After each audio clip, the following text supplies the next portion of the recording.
Prof. Yat nih sudah menjabat sebagai Kepala PDAM Tirta Lontar. Sejak kapan nih? Sejak Februari, jadi masuk April sudah jalan berarti 3 bulan. Sudah jalan 3 bulan. Ya, 3 bulan. Masuk ke PDAM Kabupaten Kupang tentu masih banyak hal-hal yang harus dibenahi. Untuk kedepannya program-program seperti apa? Artinya ketika masuk ke PDAM ini banyak hal yang harus kita perbaiki. Ya. Yang harus kita lakukan pertama adalah konsolidasi internal. Konsolidasi internal ini menyangkut kedisiplinan pegawai yang satu hari masuk, satu hari tidak masuk, datang seenaknya, pagi kadang datangnya siang, pagi tidak ikut apel. Nah, itu yang sedang kita jalani dengan disiplin-disiplin yang berlaku sesuai dengan SOP yang ada. Jadi contohnya soal kalau tidak masuk sehari maka harus ada pemotongan terhadap uang makan atau uang transport. Ada uang transport itu karena datang kerja sehingga ada transportasi. Kalau tidak datang berarti nggak berhak dong untuk mendapatkan itu. Sehingga itu yang model-model itu untuk kemudian memotivasi teman-teman yang ada di lapangan, teman-teman yang datang ke kantor. Nah, persoalan kita kalau saja tidak datang tapi berhak menuntut untuk itu dapat, itu juga kan tidak fair. Sedangkan yang lain bekerja di lapangan, jemur panas dan sebagainya, mereka itu yang berhak seharusnya mendapatkan itu. Berarti ada tantangan sebelumnya sejak pemberlakuan ini. Justru reaksinya ada reaksi yang menolak, tapi saya harus tetap lakukan, harus tegas untuk mewujudkan itu. Terus kemudian ketika tidak masuk 1-2 minggu, sakit 2 kali, kami kasih peringatan. 1, 2, 3 kali tidak datang, tidak tanggapi, masih lakukan itu, maka kami rumahkan 3 bulan dulu untuk dia menyelesaikan persoalan dalam persoalan rumahnya. Kalau sudah beres baru masuk kerja lagi. Sudah ada yang terkena kebijakan itu? Berapa banyak itu? Ada sekitar 2 orang. 2 orang. Terus kemudian yang sakit, alasan sakit ya sudah, kita kasih cuti sakit, izin sakit untuk dengan gaji 50%. Kebijakan ini diambil berdasarkan SOP yang ada. Ya, ini sasarannya apa sih?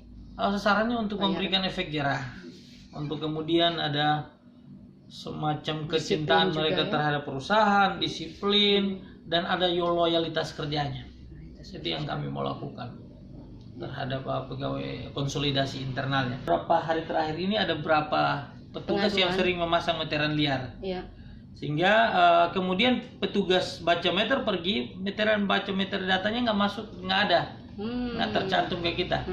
Sehingga kemudian ke depan kami ada aplikasi online. Ya, itu seperti apa? Yang nanti kemudian mengkoneksikan antara meteran yang keluar pasang kode meter yang terpasang dengan data yang ada di kita. Sehingga ketika dia foto pakai handphone Android sudah langsung terkonek ke sini. Nah, kalau dia tidak terkonek berarti ini meter liar ini. Bisa langsung dikontrol. Ada oknum petugas yang seperti itu, apa tindakan? Ada tindakan tegas. Tindakan tegas. Ada berapa kali mereka menagih uang dari pelanggan untuk melakukan pemesanan. Tetapi kemudian sudah dipasang tetapi datanya tidak masuk. Tidak tercatat di kita. Database soal pelanggan itu tidak. Nah, itu dengan mudah kita bisa telusuri. Oh iya. Kemudian diberikan sanksi, ganti uang, terus peringatan. Tapi kalau ini dilakukan terus-menerus ya pecat bisa. Kami harus ada sikap tegas, merugikan perusahaan. Merugikan perusahaan. Kalau benalunya nempel di pohon, yang harus dibersihkan kan benalunya. Bukan pohonnya yang ditebang. Himbauan untuk para petugas PDAM. Para petugas PDAM untuk kemudian kami harapkan memiliki loyalitas terhadap perusahaan, sehingga apa yang menjadi hak mereka akan kami berikan, tetapi harus dituntut dengan kewajiban yang prima untuk melaksanakan tugasnya. Jangan nakal di lapangan. Setuju. Seperti apa Pak Yorim ingatkan mereka? Tiap apel pagi. Kami apel pagi untuk mengevaluasi. Ada laporan-laporan masyarakat kami sampaikan kepada mereka, kami ingatkan mereka untuk tidak melakukan itu. Pak Yorim, dibuka tidak kayak telepon orang bilang online untuk pengaduan? Pengaduan call center. Ya, call center. Dia akan berjalan seiring dengan aplikasi yang akan kemungkinan bulan Juni. Kami akan sampaikan ke masyarakat. Kami mulai aplikasi itu jalan, yang kemudian masyarakat pun pelanggan bisa download untuk aplikasi PDAM Tirta Lontar. Jadi pengaduan bisa Pengaduan di situ dan semua segala langsung macam online. bisa online. Foto kerusakan langsung petugas melakukan tanggapan. Baik. Targetnya Pak Yurim sendiri untuk PDAM. Target kami untuk tahun ini adalah menambah pelanggan di wilayah Kabupaten Kupang. Sebanyak berapa targetnya? Kami target bisa tahun ini harus capai 1.000 pelanggan 1.000. di wilayah Kabupaten Kupang. Artinya kan kami tidak bisa juga untuk membuka pelanggan baru di kota. Tetapi yang ada di kota kami memelihara, kami melakukan perawatan untuk menjadi area bisnisnya PDAM.